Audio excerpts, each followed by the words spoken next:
everybody. Welcome to another episode of Lorebeards. Apologize that there was nothing last week. Had a lot of family stuff going on, and there was Scarborough Fair and just a whole bunch of nonsense happening around here. But we're here this week. I'm very, very excited for this episode. We've got, I don't know how we keep finding them, but we found another Andy. For Warhammer. So Andy, if you'd be so kind as to just kind of introduce yourself for everyone who may not be familiar with you, and we'll take it from there. Sure. So yeah, my name is Andy Leask. My actual day job is I'm a teacher. I'm a head of English. But in terms of Warhammer, I'm a writer. I wrote for Warhammer Fantasy Roleplay 4th edition, part of the core book, a lot of the starter set, various parts of Enemy Within before I kind of moved on from that. Nowadays, I'm part of Rookery Publications, so I do the weekly Inside the Rookery streams with Andy Law and Lindsay Law, who you've had on previous Lorebeards episodes, as well as we're working on the Called Crown campaign and various other things that are still bubbling away with Rookery Publications. And I'm also playing in Andy Law's Lawhammer actual play of the Enemy Within, playing Father Leopold, a warrior priest of Sigmar. Yeah, it's such a good character. It's I love Father Leopold so much. Well, that's excellent. So you've been involved in like a lot of really important things, especially for people that are coming in to Warhammer Fantasy Roleplay for the first time, which is happening a lot right now, which is awesome. Like I'm getting tons of messages, especially from people, whether they're watching like the series that I'm doing or the series that y'all are doing, which if you all haven't, you should be watching the Warhammer series. It is like, it's basically like the Critical Role type version of Wolfrip, as far as I'm concerned.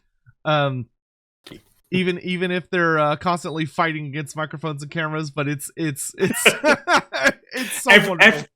Every week we make marginal gains, right? Yeah. Every week we get a little bit better, a little closer. The biggest issue for us is space, actually, because we're literally playing inside Andy Law's living room, and he's set up a frame and we've got a big table, but all the mics and cables are so close to each other that the interference. But working on kind of the intro set stuff, you've been heavily involved with Ubersreik, I assume. So could you kind of talk to us a little bit about what was kind of the idea behind kind of was starting with Ubersreik, and what do you think really sets it up as such a perfect starting place for people to kind of begin with their Warhammer experience? Cool. Well, yeah, at the point we were doing the starter set, so obviously the core book was sort of done and was sort of in PDF format, and we were working on the starter set. And there have been a lot of good starter sets for RPGs over the years, and particularly there have been a lot of really good ones recently. And I would like to think that the Wolfrip one maybe contributed to some of the changes that you get in other RPG starter sets now, because for a long time starter sets were just designed for people who were new to roleplay. So if you already played Wolfrip, if you had the core book and you already knew the world, why would you need the starter set, right? You already understand role playing. And it was a conscious decision by Andy and I when we wrote, and it is important, like our writing relationship, we very much are writing partners. So and Lindsay as well, in that one of us may have written it, but we have all of our DNA is in it. There's a lot of back and forth. But when we were coming up with that, what we wanted was the starter set to yes, be accessible to people who've never played before. So it has this wonderful adventure from T.S. Lukart, Making the Rounds, which is deliberately, a slightly more railroady perhaps than more experienced gamers might like, because it's meant to be. It's for new players to bring them into the world, to force them to see the different things that make Warhammer, so they can then go on and play something more expansive. But at the same time, we wanted to have material there, so if you were an experienced GM or you had an experienced party, it was still worth your while using the starter set. Or if you ran through Making the Rounds and you wanted to carry on playing in Ubersreik, you could. And I've had, over the years, lots of lovely people message me saying that's exactly what happened. They intended to just do Making the Rounds and then run on to Enemy Within, and they just got bogged down in Ubersreik because there was so much stuff to do that they stayed there, which is lovely. So that was our rationale. In terms of why Ubersreik, obviously, part of that you have to acknowledge the appeal of Vermintide.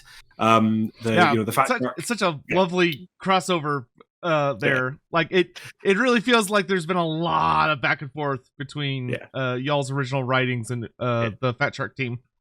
Oh, absolutely! They were terrific. They were so friendly, so helpful. Andy mentioned when he was on, they sent us over like a developer build so we could just fly around their 3D model of Ubersreik, and that was so helpful for me particularly.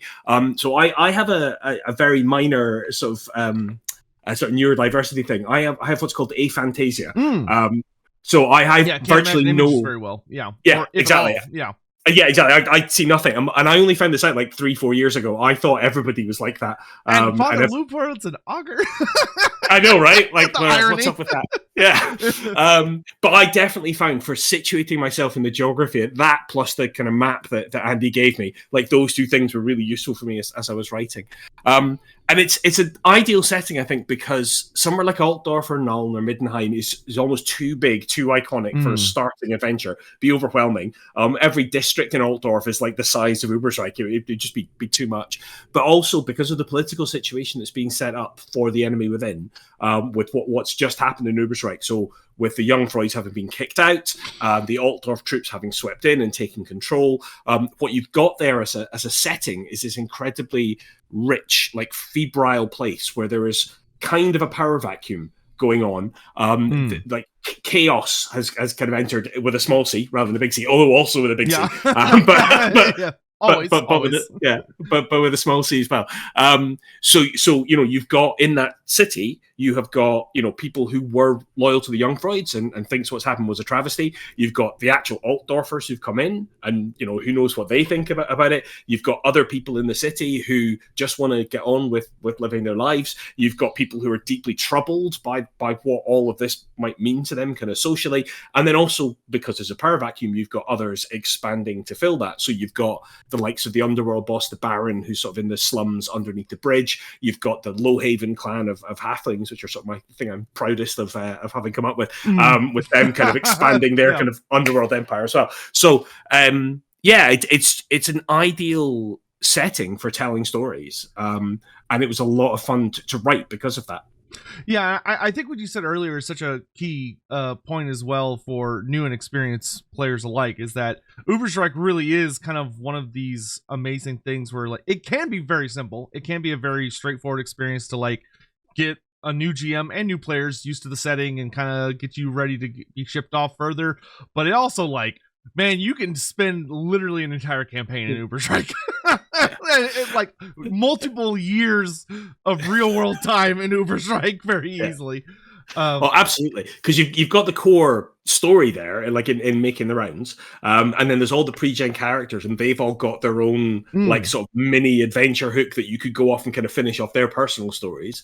But then, a very clear part of the brief was that every single location would have 2 adventure seeds in it.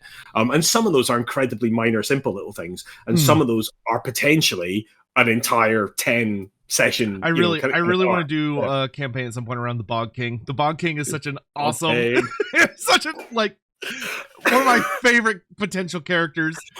I genuinely feel like Andy and I were slightly delirious at the point we were writing the Bog King, because we'd sort of come up with it, and then we just kept, for the rest of that night, and honestly, ever since, we would just every now and then just look at each other and go, Bog King! Like, and it he's that perfect mix of genuinely terrifying, but also, for anyone that doesn't know, the Bog King, there is literally a giant octopus monster that is freakishly intelligent, has like psychic communication abilities, that lives in the sewers of Altdorf, and he can absolutely like slither tentacles up through toilets and kill people when they're least expecting it. And that was actually that was one of the fun sections. Like initially when I was writing, like I knew I was going to be writing the locations in the town, and I knew I was going to be writing locations in the duchy around the town as well. But then Andy was like, "Oh, let's put a section in with some cults that are kind of hanging around," and that was a lot of fun coming up with kind of what those different cults would be. And we didn't want them just to be obvious chaos cults. Like there are some in there, your classic archetypal Warhammer chaos cults. Lots of sort of Tzeentchian stuff going on, because that's my favorite god to kind of play with. But then we were like, actually having, say, like the Yellow Bellies in as the kind of Skaven sort of collaborating former slave sort of spy network. Yeah. that was a lot of fun. And then Bog King was the left field one, and we're like, it's so good. And it is again, it's consistently the one whenever people have used it. Andy and I get messages on Discord, on Twitter, or whatever, just saying how much fun they've had with the Bog King. I very much slot the Bog King in my one day Fishman. Like, listen, when Total War comes out with the Fishman race, the Bog King is the starting character. Perfect. We even had plans. Obviously, we'd weren't working with Cubicle 7 by the time they got to doing their Altdorf book. But had we done it, our plan was to upgrade the Bog King to the Bog Emperor, and have him having moved to Altdorf and become even more powerful. But amazing. Yeah, sadly, was never to be. But yeah. Maybe in Lawhammer he'll show up. Yeah, maybe. God, I hope not. No, I'd be on the receiving end of it. No, thank you. So, kind of to touch back on something earlier you mentioned, because it's a subject I love hearing more about, because it's so rarely heard about, especially for people. A lot of the people watching Lorebeards tend to be their first interaction with Warhammer tends to be through the Total War series, and they're like slowly but surely kind of getting into other things out beyond that, where they're like learning about the role play, or the novels and everything, with the old world coming back. But something that not enough people get to hear about, because it doesn't really show up in Total War and the actual battle game, of course, are halflings. Which I love the halflings. They're very, very important in my opinion, even though like it kind of felt like Games Workshop created them and then realized that they didn't really make sense for when Warhammer started to get darker and darker in like 7th and 8th edition, so they kind of got pushed over. But they are such a fundamental part of the roleplay experience and really the setting itself. Like the Empire isn't the Empire in my opinion without the halflings. And they have that relationship with the ogres and all that stuff. But I think my favorite aspect of them is when you have criminal halflings.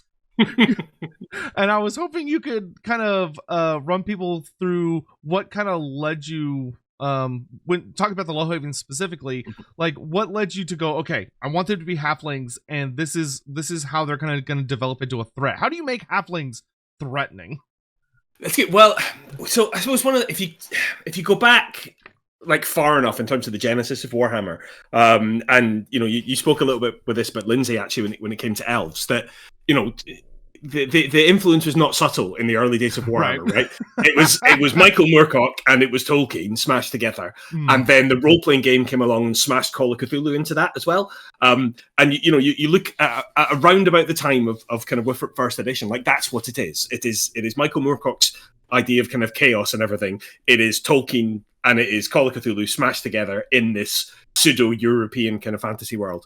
But over the years, and that's not a bad thing. Like no, it's great. They took inspiration from great sources and made a brilliant world. But as time went on, they obviously wanted to develop it in a way that would make that world more unique. So the Warhammer elves are not the same as Tolkien elves. That may have been the genesis of them, but they're not anymore. And similarly with halflings, like obviously their genesis is the hobbits of kind of the Hobbit and Lord of the Rings. But they're very much not that anymore. Yeah. That's where they began, but that's very much not where they are. And there's various things like on the kind of meta scale, like on the kind of the entire history of the Warhammer world. There's the idea of what were they created by the old ones for? Like what's their purpose, right? They've got resistance to chaos. They've got were they just there to kind of to endure, to kind of be like little worker bees almost that could kind of handle the fact that the world was kind of falling to chaos or whatever. I was always less interested in that. I'm more interested in, okay, so if you're playing a halfling, like what is it? What does that mean? Like, what does it mean to be a halfling? And how do you, like, the tension that we've always got when we're writing, particularly in a world like Warhammer that is so well known, that has so many influences that it wears in its sleeves, is you want to simultaneously play into the stereotypes, but also subvert and resist them at the same time. Difficult balance, but it's y'all like the Wolfrip especially does such a good job of striking it on a regular basis, which is just stupid impressive. It's hard, but it's a definite, certainly at the beginning of 4th edition, it's a definite design goal. It was a definite, like, how do we exploit that? And then sometimes you want people to assume that someone is the baddie, but they're not the baddie, but then sometimes actually they are the baddie. Yeah. And with halflings, the classic thing, as they kind of evolved, like there's obviously what they were in Tolkien, and particularly Bilbo Baggins was a burglar, except he wasn't really a burglar. That's just what Gandalf said he was. Yeah, Warhammer's like, but what if he actually? Yeah, and certainly like halfling rogues and halfling thieves are a thing in D&D as well. And for a long time in Wifrup games, the rules sort of reflected that, right? Like they had the right stats to be good at being thieves, right? They were sneaky, they were good at stealth, they were good at picking pockets. They, so the rules were saying, yeah, halflings are good at being thieves, but there wasn't really that cultural explanation in terms of why would halflings, beyond just the need to survive, like why would they be like thieves? Why would they be good at that? And so we looked at that. So when we were thinking about their kind of culture that they have, and the idea that they live in these clans, so that you have I think we settled on 8 clans that were kind of dominant in the Right Clinder. You might get occasional other ones, but there were sort of the 8 sort of main ones, and those were your broad stereotypes in terms of like kind of what their role was in society. You had this lot were like the noble ones, this lot were like the merchant ones, this lot were the shady ones, and but we're like, well, why would they have that clan structure? There are lots of halflings, and we went down this route of the idea of them living like cheek by jowl with each other. They almost were like pack animals. Yeah, that they loved being packed in closely with their kind of kin, and everything belonged to the clan. Everything belonged together. There was this sense of collective ownership, this kind of almost slightly anarcho-communist kind of streak running through them, where all property is theft, essentially. It's such a that's such a brilliant strike from like the old, because like they're halflings in the older Black Library novels, and they're just like, oh, halflings they're foul and they're thieves, and it's like it's not always the case, but it's often the case. But that's such a clever way to explain it, of like, well, no, they don't think they're stealing. Like from their perspective, it's just everything belongs to everybody. So why is it a big deal? You had a sausage, I was hungry, so I took your sausage and I ate it. Okay, and if you were hungry and I had a sausage, you take it and eat it, and that's all fine. And that's their kind of rationale. And like one of the things, like in my experience, obviously when you're dealing with a licensed IP, everything that I wrote had to go through Andy as the producer to make sure he was happy with it, had to go through Cubicle 7 make sure they were happy with it, and also had to go through GW to make sure they were happy with it. And very little that I think we walked the line quite well. So Andy and I particularly would write things in a way that we were confident would get through approval, so we got very little that we had to take out. And the thing that I am still amazed and proudest that I have managed to get through, in the Archives of the Empire Halfling Clans article that I wrote, it's in canon now that halflings are polyamorous, and that they exist in this sort of polyamorous love nests together. And it makes sense. Yeah, and like it's very much how we'd envisaged them. It was how they were going to be in our head canon anyway. And I was like, well, let's just write it in and see if I was fully expecting GW to take that sentence out, and they did not. And I'm like, well, good, because it's it's not presented in a salacious way or anything. Like it's presented as sort of part of their culture. We share everything here. Exactly. And also the fact that they like it's things like people do things according to their skills, right? So not like I think. To not to get too serious for a second, but if we think about the real world, there are people out there who are parents who might not be the best parents, right? The way it would work in a halfling community, if you're all living together, would be like, well, okay, this person's clearly not, so they have no interest in being a parent, so they won't. Someone else living in the house, because there's like 80 of you living in a room, so someone else there will be who's good at the nurturing and the caring will be the parent, and that person's actually good at going out and picking pockets, so they're going to go out and pick pockets, and that person's actually good at haggling and making deals, so they're going to kind of run the legitimate front, and that was sort of the underpinning behind it, was that they were a big mass and everything they did was kind of for the clan, and they very much believed in that. And that also then means if you're playing a halfling, you just imprint that onto your party. So your party become your mobile clan, and that's why you have loyalty to this group of humans or dwarfs or elves or whatever. They have become like your clan, and therefore you are looking after them. But also you will happily take anything that they've got, and you don't mean anything by it. And the Low Havens in particular, like that was an intent to, as you say, to add menace, particularly. So to go beyond the cheeky chappy burglar, got to pick a pocket or two type, more cheerful thievery of the halflings was to add that little bit of menace in it. And I really like, and again, I'm not shy about this. I've spoken about it a lot on our Rookery streams. Like, I'm an absolute magpie when it comes to stealing little Easter eggs and references from like high culture and low culture, right? So that you are as likely to find like a Shakespeare reference as you are to find a reference to some TV show. Well, I honestly think that's when Warhammer's at its strongest in a lot of ways. Is this weird melting pot of just all these different real world and mythical meeting places. Yeah, and like for the Low Havens particularly, like it really began in the very, very obvious homage to The Sopranos in Ubersreik. So there's like a deli, like a sausage shop, which is supposedly run by a Chilean family. But then that was so that I could give it a name that sounded like the place in The Sopranos. But actually, everybody knows secretly it's halflings that are doing the cooking. What people don't know is that actually the whole thing is a front for the kind of Low Havens, and actually it's being used as a hub for their kind of like organized crime network in Ubersreik. And that was sort of the genesis of it, because then I was like, right, so if it's like The Sopranos, then they're like, you know, organized crime, and like not. I hate to add, I know nothing about real organized crime, but like very much drawing on like media presentations of the kind of mafia and various organized crime rings, and that was how I kind of went with it. Along with that, there was also the thing about halfling names that was kind of already established, and we can definitely codified, which is that because you know they have like really long like what's the word, like not anachronistic, but like unexpectedly highfalutin first names that then get shortened to something that's much more silly. So everybody knows them as their little name, but actually they've got a big fancy classical Latin sounding kind of nickname. And that allowed us to have quite a bit of irony in terms of what their nicknames were. So like, you know, one of the most ruthless Low Haven enforcers is called Mercy, for instance, and things like that. So you were able to have a bit of fun with the fact that people might meet a halfling called Mercy and think that but actually they're a racketeer who would break your wrist. The nicer the name, probably the more dangerous the halfling. Exactly. And it was a real evolution, like in terms of like, you know, because I was saying, you know, I was involved with the halflings in the core book. I was really involved in the Low Havens and kind of fleshing them out in Ubersreik. And then when it came to doing that article for the first volume of the Archives of the Empire, like I really wanted to kind of flesh out, because a lot of the feedback I was getting was, oh, you know, like how can you make a halfling racketeer? Halflings are so squishy. Halflings die in combat. Halflings have to avoid combat. And you're like, well, not if you've got the right combination of skills and talents. Like Warhammer is very much designed in a particular way.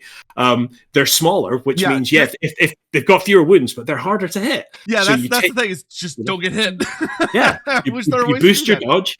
You go on the defensive as much as possible until you build up advantage. You take skills like, you know, like particularly for the Low Havens, you take talents like dirty fighting and knuckle dusters and things, which means you're doing a surprising amount of damage.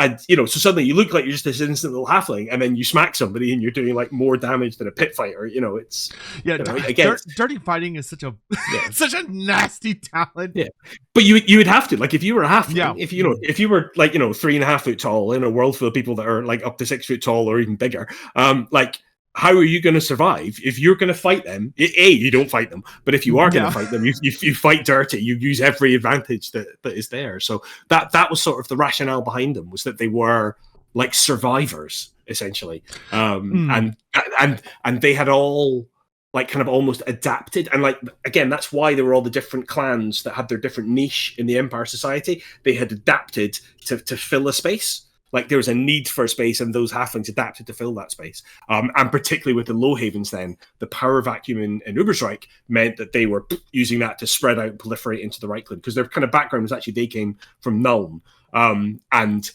you know they'd had a little presence here, and suddenly there's a power vacuum, and so they're exploding out. And everything you said, it opens up so many great usages for halflings, whether you're playing as one or just have, if you're GM using them, of like halflings make for a pretty intimidating intelligence network that is a lot more subtle than like the really Machiavellian, you know, big ones that are a lot more like, they're sneaky but they're still obvious at the same time. It's like, oh yeah, you're going to expect the big bads up in Altdorf to be, you know, manipulating the Imperial Post or doing all this other stuff. You might not be expecting that the halfling pie seller is part of a network of halflings who pass along information very reliably. And they know a lot. Exactly. And you never see it coming with them, because they smile, they're charming, they're gregarious, they're tiny. Our inbuilt human response to see them almost like a child means that you kind of keep letting them get away with things that you shouldn't let them get away with. I still think, I can't remember the character's name off the top of my head, but I still think my favorite halfling I've ever seen in Warhammer media depicted was, there's literally a Gotrek and Felix book where there's a dangerous halfling. Like, to Gotrek, he's a genuine threat, and he's a gang leader. And they explain it as like, he's the only real halfling in this gang, but because he's a halfling, he's like 30 times more vicious than anybody else. Because for him, it's like he needs to remind everybody that he's threatening, despite the fact that he's small. Yeah, exactly. So there's that ruthless streak. Yeah, exactly. And it was a lot of fun, like making those NPCs in the archives article to kind of show people how you could use, because there are, like, there's a lot of really good stuff about the rules in 4th edition. It's not exactly how we would have wanted it. Andy, as he spoke about before, like, it came on as producer partway through the process. We had some fixed deadlines, which meant that some of the book isn't laid out necessarily in as user-friendly a way as we might like. There are some rules buried in the wrong chapters, and that was just a result of immovable deadlines. Basically, we were like, right, this chapter is locked now, we can't edit it, but we need this extra paragraph of rules.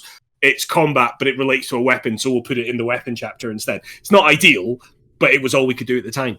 And because of that, though, it does mean that sometimes people miss some of the intersections between the moving parts and didn't see how you could balance things. So making those NPCs was sort of an attempt to begin the process of showing people how you could, like, without cheesing it, without doing anything particularly bizarre, you could just use the rules and options that were available to you within the careers to end up with characters that were feasible and were quite different. And like I did a Halfling Grave Robber as well, was one that I kind of did in there. And again, I just partly I was tickled with the idea of him having to carry a collapsible stepladder so he could get in and out of the graves.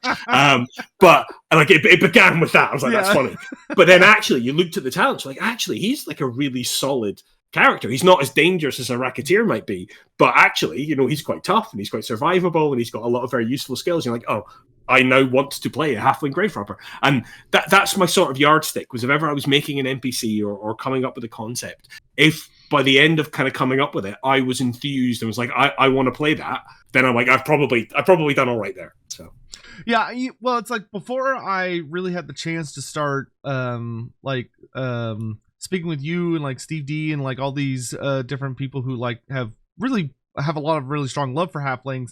Like, I used to definitely be the kind of person that when I would be rolling like a random race, I'd be like, anything but a halfling. Just because in my head all I'm thinking of is I'm gonna be so squishy.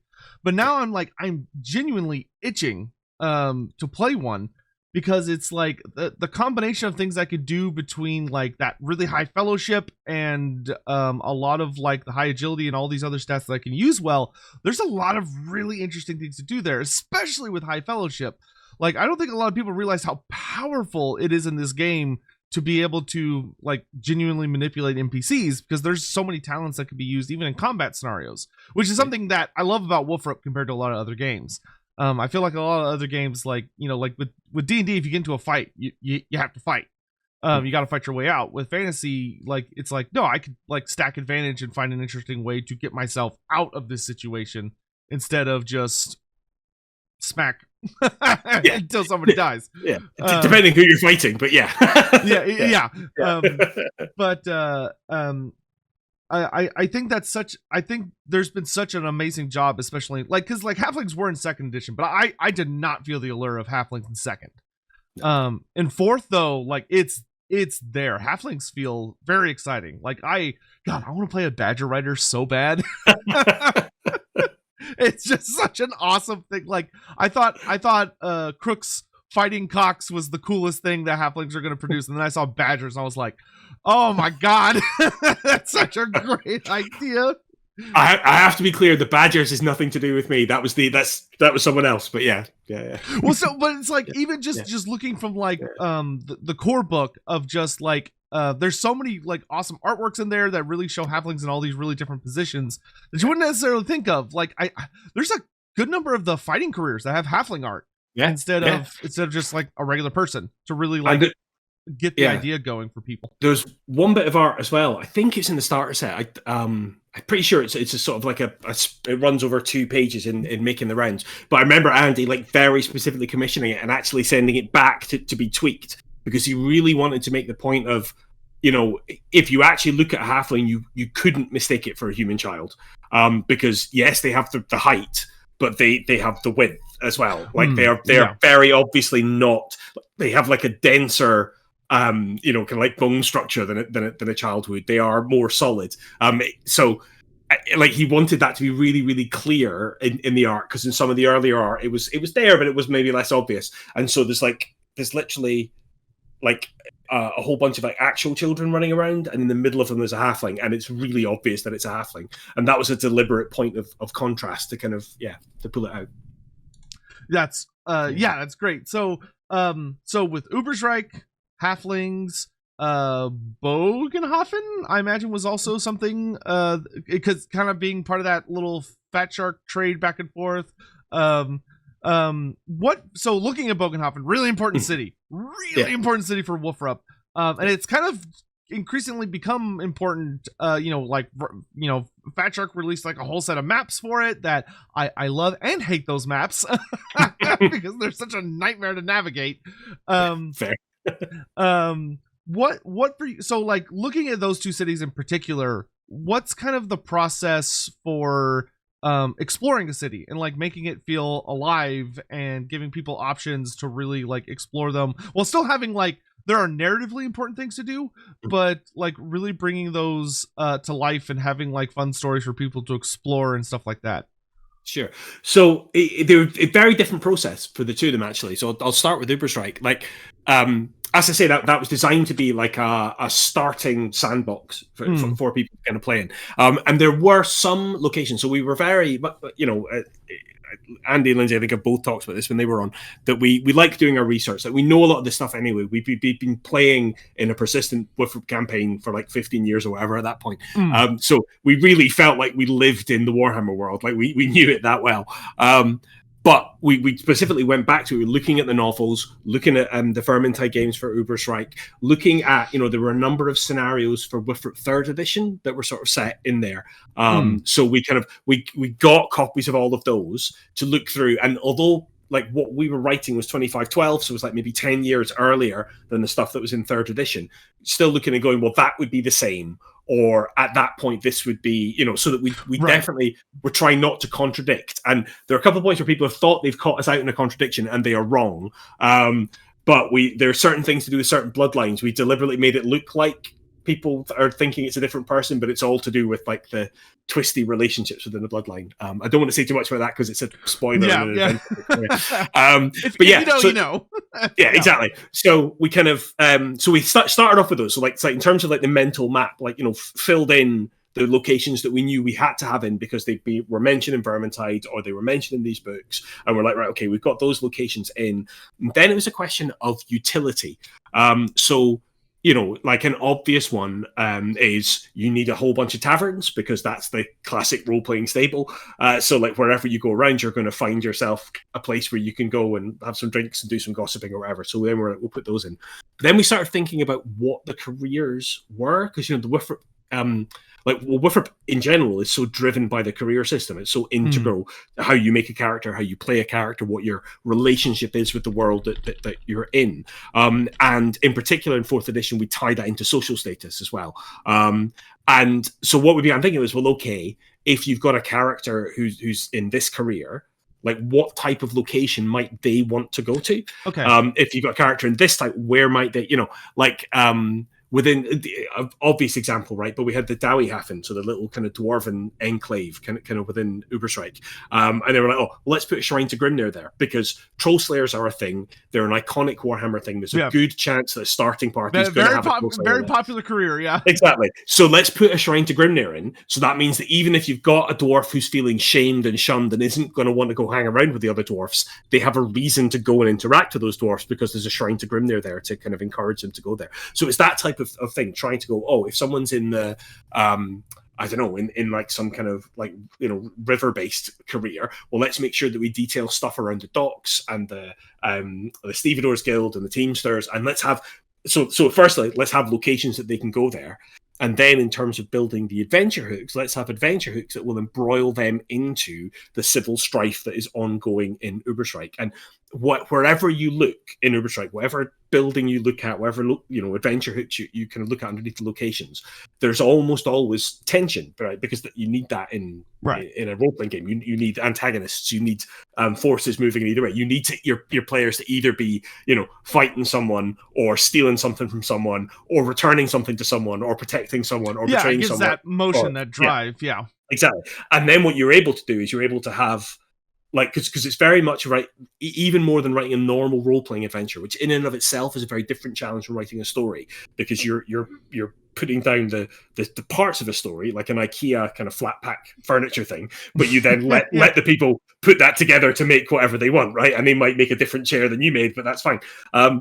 Even more distributed than that, within the setting, there are hooks that you could just follow that hook and that's it. But actually, the hook over there is on a similar thing. And if you've played through that one and then you play through that one, that might lead you to that location, which actually has another hook that then pays off to something else. And what you've got is, like, buried underneath it, these little invisible links between different parts of the city, between different social classes, between different organizations, guilds, groups. And all of that is designed to basically lure that party in to staying in Ubersreik and getting embroiled in the kind of politics and sort of tension within it. So that was the goal with Ubersreik, right? And it was discreet. Bogenhafen was slightly different because it was already so iconic within the Wifrip community, right? It's the main setting for Shadows of Bogenhafen, or Enemy in Shadows, as it was kind of put together for 4th edition in that book. And we joke a lot about this, and like Enemy Within is a very iconic campaign. It's the thing that really set the tone for what Wifrip was going to be. It's the thing that brought, in terms of those influences, the one that brought the Cthulhu in, the kind of the creeping, insidious kind of threat and cultists and so on. And a lot of people have played through the Enemy Within, or more accurately, a lot of people have started playing the Enemy Within. And a huge amount of people have played Shadows of Bogenhafen multiple times, and then a lot of them have carried on to play Death in the Reich, and then a significant chunk of them have carried on to Powerbind the Throne, and then it's largely it keeps tapering off. And I know for myself, I have played through Shadows of Bogenhafen like 6 or 7 times. It's a classic of, like, so many tens of thousands of people have started Empire campaigns in Total War. Maybe like a few thousand have finished it. Quite. You get to a point where you're like, I'm going to start a new campaign.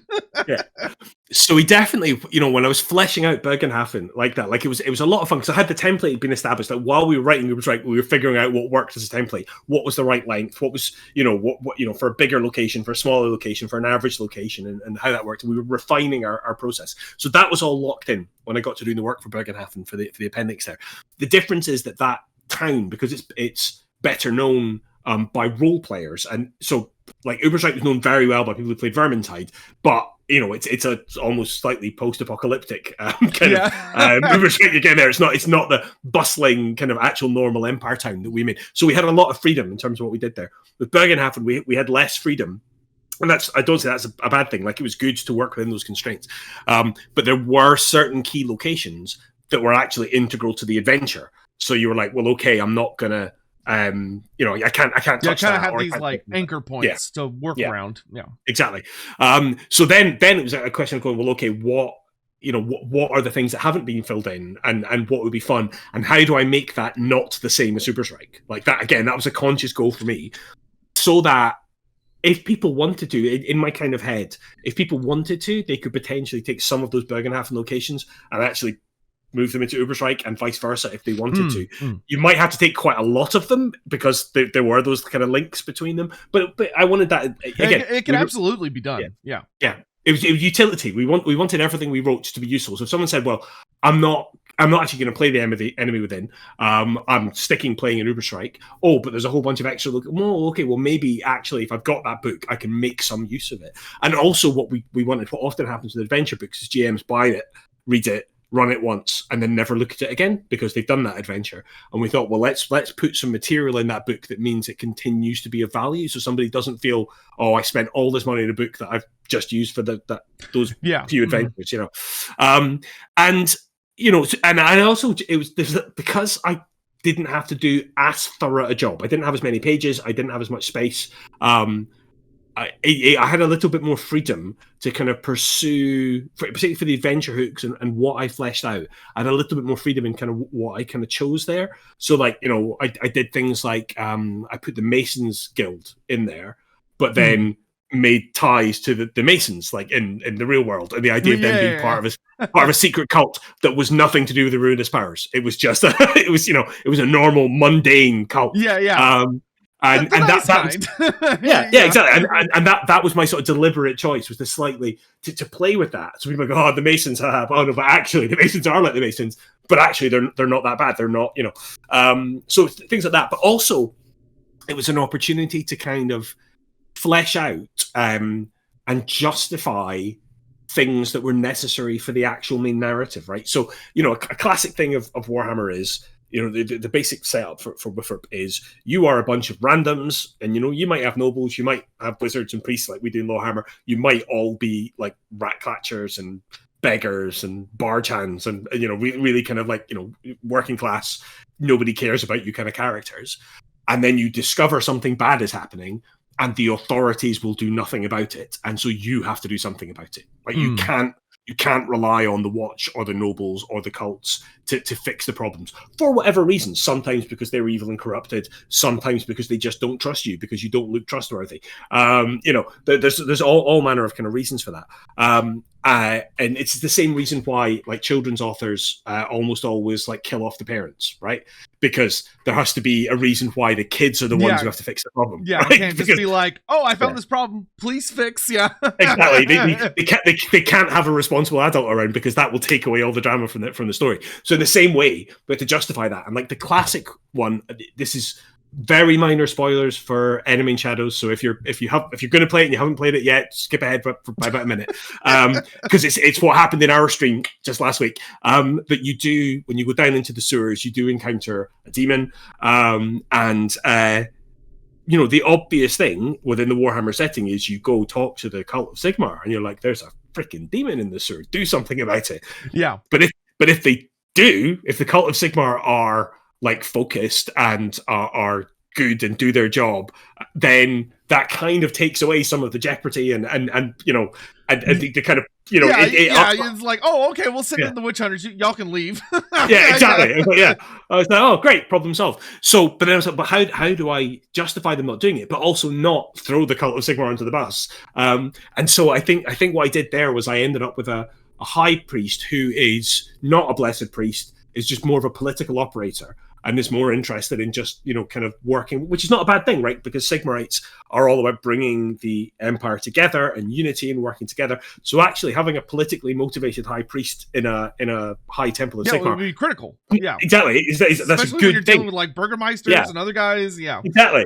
So he actually is doing his job right in terms of that. He is not equipped for dealing with the martial destroying demons side of things. That's just not his area of expertise. And sure, he could write to the Grand Cathedral in Altdorf and somebody will arrive, but by then it's too late. Like, you know, you're dealing with that imminent threat. So it was things like that. It was going, well, how do I make sure that I flesh out the Temple of Sigmar so that it has NPCs you could actually, if you're spending time in Bogenhafen, you as a, like, you know, like Father Leopold, to take our adventure, like, could go, if we weren't in the imminent, you know, doomsday clock threat of the campaign we were playing through, he could go and spend time in that Temple of Sigmar, and he wouldn't be like, oh my god, they're all heretics, and he'd have to, you know, burn the place or whatever. But by the same token, also, they are of no use to me in my current present situation. And that was what I was sort of trying to write. And lots of the other systems, like I fleshed out situations around like the magistrates, the merchants guilds and things, which are all featured like quite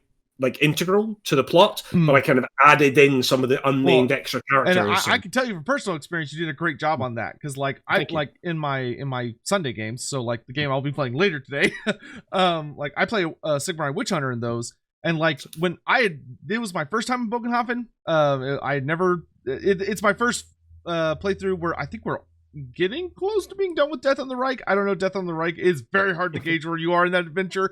But like I was trying really hard to get the Sigmarite Church, and it was so well written that the GM was able to do all these really clever things of that. They were actually a powerful tool, but I had to learn how to use them as a political hammer to really threaten and mess with the merchants. But like we despite the fact like we had like a Goldsberg level scheme that we tried to pull off, and it would have worked if it had been for fucking Gideon. But I hate that guy. Yeah, I hate that guy so much. Gideon. So much. But it's like Bogenhafen blew up. Like we failed. Bogenhafen died, and it was brutal. But like I love that. Like and the GM had so many awesome little tools of that. It wasn't just like I'm genuinely not calling out any specific adventures. I've never GM'd a D&D campaign, but I've played in some D&D campaigns that are I don't want to say railroady, but they provide you the very specific materials to, this is the adventure about your characters, not this is a living space where you can run an adventure in. Yeah. I think they've gotten a lot better with that with time, but like a lot of the classic book, it was about a dungeon. It's about running a very particular linear experience. Therefore, the book becomes useless after you've done it. Which is just not the case with Wolfrup. Like I'm running my own group now through Enemy Within, and like I've played I think 1 or 2 other times, though those didn't finish doing Enemy in Shadow, and they were completely different experiences. Like a key moment would happen, I'd be like, oh, that's that moment, but it is wildly different because like different characters are doing different things, and like even characters where I'm like, oh well, guy is obviously this person. No, he wasn't. They did something different. well, that's it, and that's obviously the challenge that Andy's got with Lorehammer, because like he's running it through, and like Lindsay and I both, like particularly me, like worked on the Enemy in Shadow book. So but again, like beyond the broad, like I knew we were going to go to Bogenhafen. I knew the Schaffenfest was going to be there. I know there's going to be awful stuff, and Morsleaf's going to cause problems. Like those broad strokes, I know are coming. But it's a sort of trust thing as well. Like Andy knows I'm not going to derail the adventure by going, oh, I'm going to go to find this particular merchant and kill them before this causes any problem. Like it would be blindingly obvious. I'm going to go look for a small child in this one guy's house and strangle it. Yeah, exactly. Immediately. And like, and what Andy's also doing is obviously he's changing things as well. And he's changing things partly just to make them different, but he's also then, like, I'm reasonably confident he's been changing things since Father Leopold entered the Augur career. Like things have changed a little bit now. And I don't know if you've seen this week's episode. I haven't seen what y'all filmed this Friday because unfortunately I was busy. I am caught up otherwise. Yeah. Like I've seen, cool. I have, man, binging Tales in Altdorf. Oh, nice. Like, amazing. Also, just like you're sitting there like, oh yeah, I got time, and you look and you're like, oh, this is gonna be how many hours? Yeah. Oh my God. It worked quite well. I had to travel quite a bit that week, so that was what I listened to in the car. As I listened to everybody else's tales in the car as I was driving around. But there's a thing that happened. You'll see this is not a significant spoiler, but in this most recent episode, there's a point where having left, because we dealt with the demon the previous week, right? Having left the sewer, like Father Leopold like still feels the kind of corruption wherever he goes, and so he can't identify what is or isn't unholy. When he enters holy ground, he knows he's on holy ground again, but when he leaves and he's just in Bogenhafen, it all feels unholy. The whole of Bogenhafen feels unholy to him, but it doesn't to Yume, our blessed cleric of Renald. It's working as normal. Now, whether that's because Renald is a sneaky, tricky god, and therefore whoever it is that's causing this problem is, whether it's because Leopold as an augur is more sensitive to that kind of stuff. It could be either. I don't think we'll ever get a straight answer, and that's just how I like it, because we're dealing with, metaphysical things that are beyond kind of mortal ken. But it added a really interesting wrinkle and then a really interesting dynamic in the kind of inter-party relationships and things. And like that's something that never would have happened. And you will, like, I'm spoiling nothing, but I think you're going to find this week's episode very funny, particularly the ending of it. And then you're going to listen to the ending and go, right, how did we get there from where we kind of started? Because we don't entirely understand, and we did it. So yeah, I'm saying nothing, but it ended in an unexpected way. So. Well, just watching your tales go from, oh, I'm going to go to this meeting to a day later being like, I don't have eyes anymore. Yeah, that was If you'll forgive the pun, pun, not lose them the way you thought he was going to. Yeah, I definitely thought he lost them a totally different way. Yeah. And if you'll forgive the pun, I didn't see that coming either. Oh my god! But yeah, sorry, so sorry. But it was interesting because it genuinely came out. Obviously, Andy threw me the dilemma of, right, you can enter Seer or Augur or not. And I was like, yeah, screw it, let's do it. Let's go somewhere different. And that was fine. And it was only after we were talking about like what and I was like, oh, I thought, because he was like, when you take the talent, you lose your sight. And I happened to have a bunch of XP banked, so I could actually take the talent immediately. And I said to him, oh, what's funny? Like during the conclave, like I actually thought to myself, that brief moment when Leopold had the revelation that the reason seers were blind is because the ruinous powers can affect the world and distort your vision and trick you. And so if you can't see the material world, you can see more clearly what's actually going to come sort of through your prophecy, through your augury.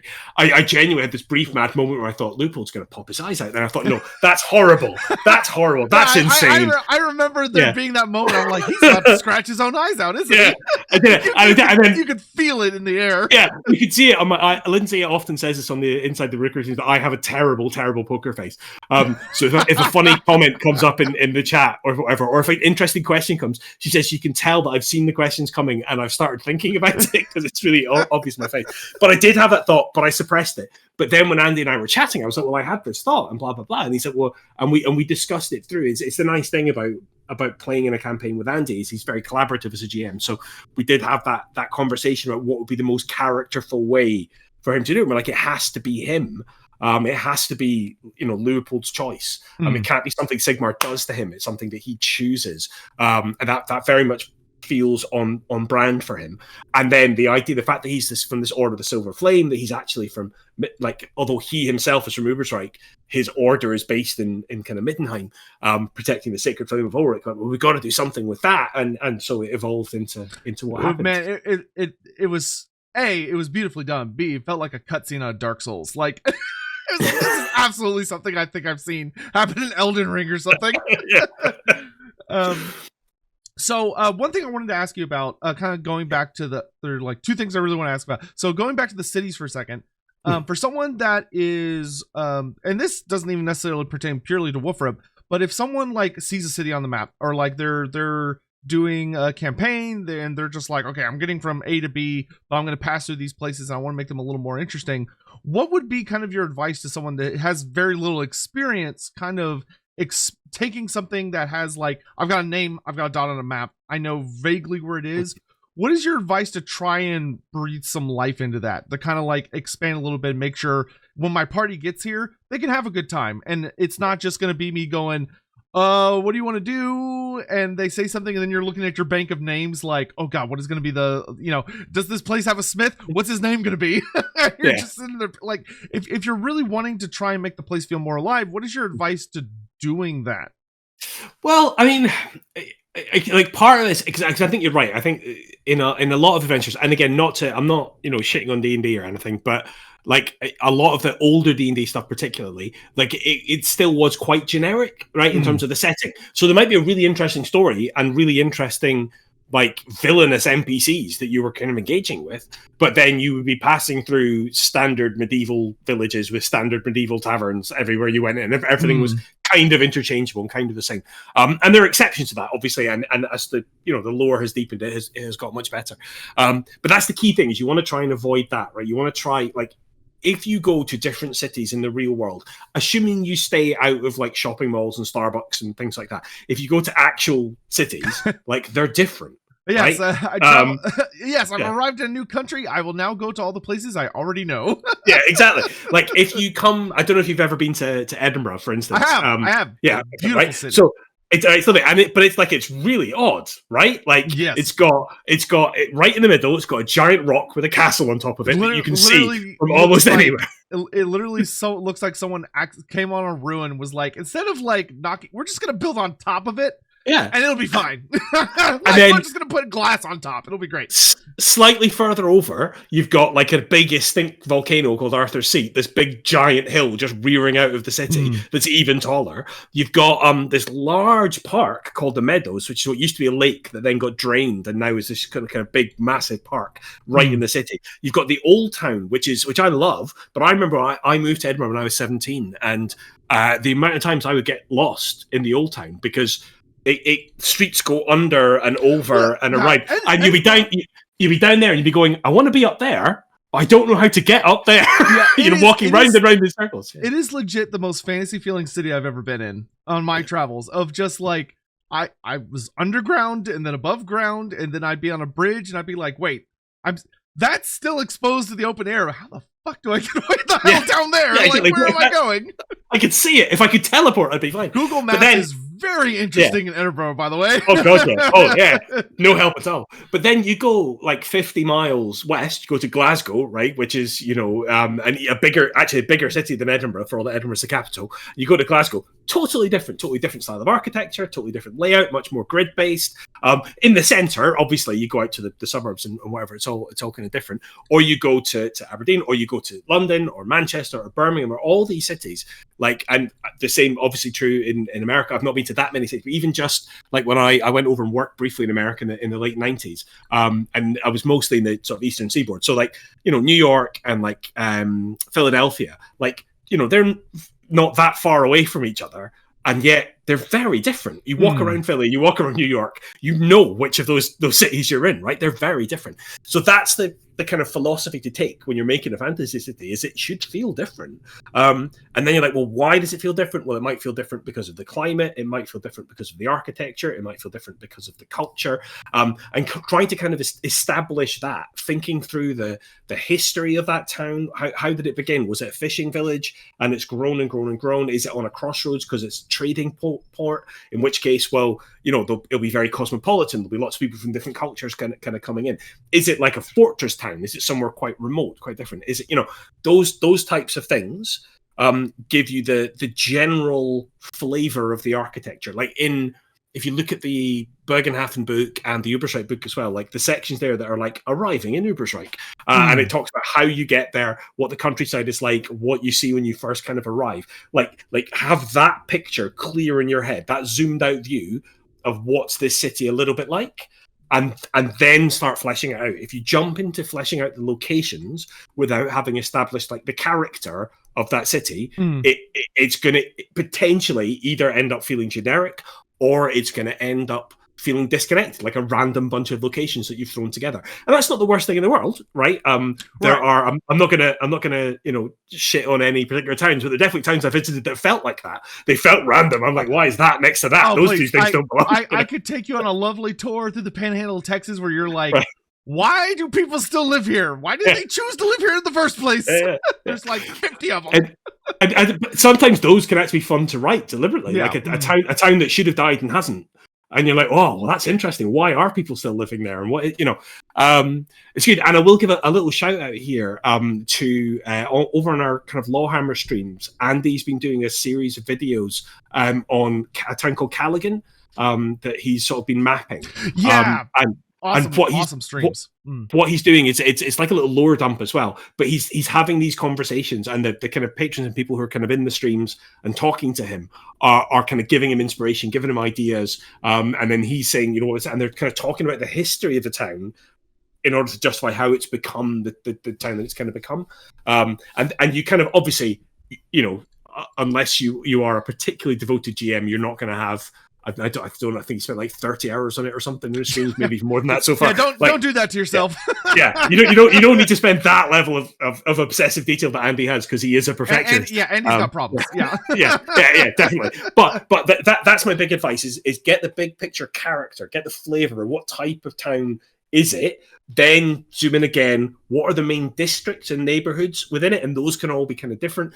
And steal. That's the other thing I would say. Be a magpie. Steal from the real life, right? So in my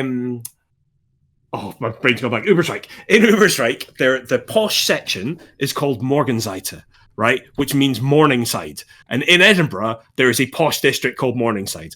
And I literally was like, we will call it Morningside, and I will base it on Morningside. And it's a very kind of like middle class, very, you know. Well, yeah, like use what you know is a really strong system. Like it even.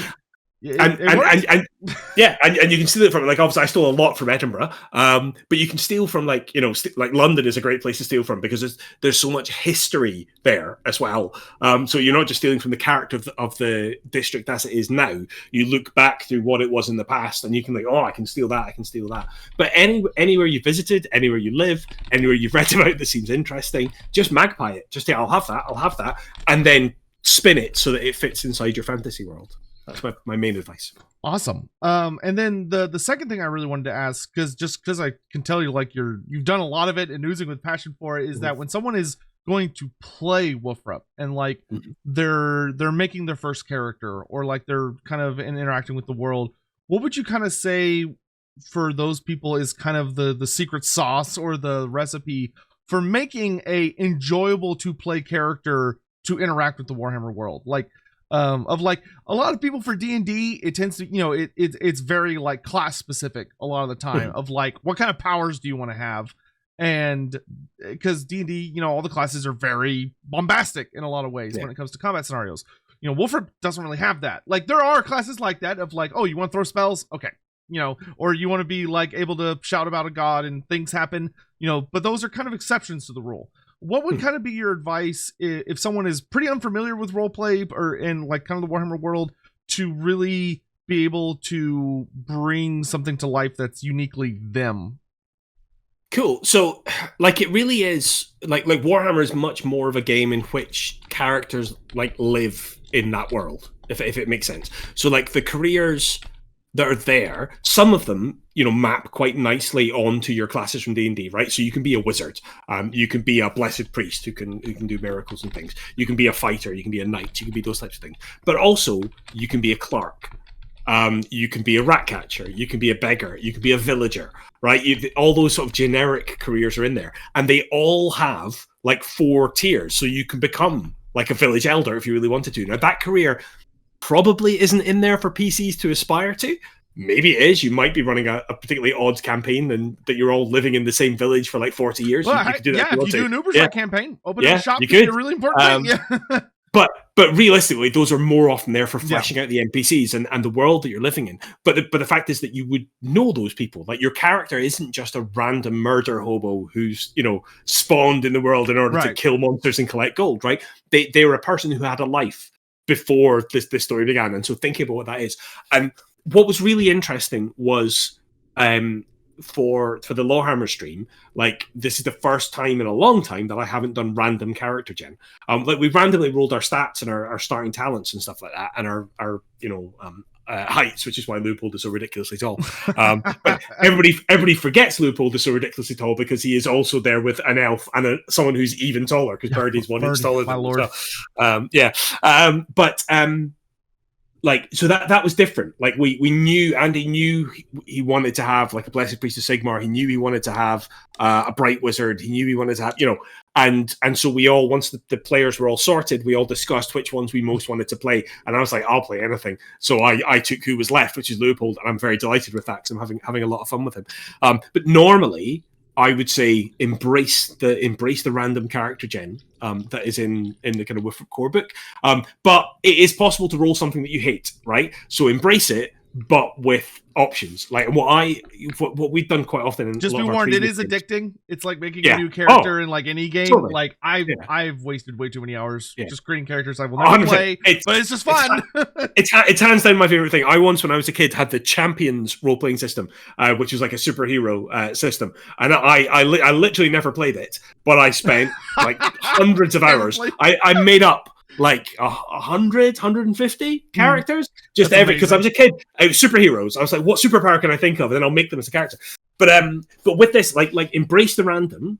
But equally, you know, if you roll, you know, I would often say make up more than one random character and then work out which one you think is most interesting.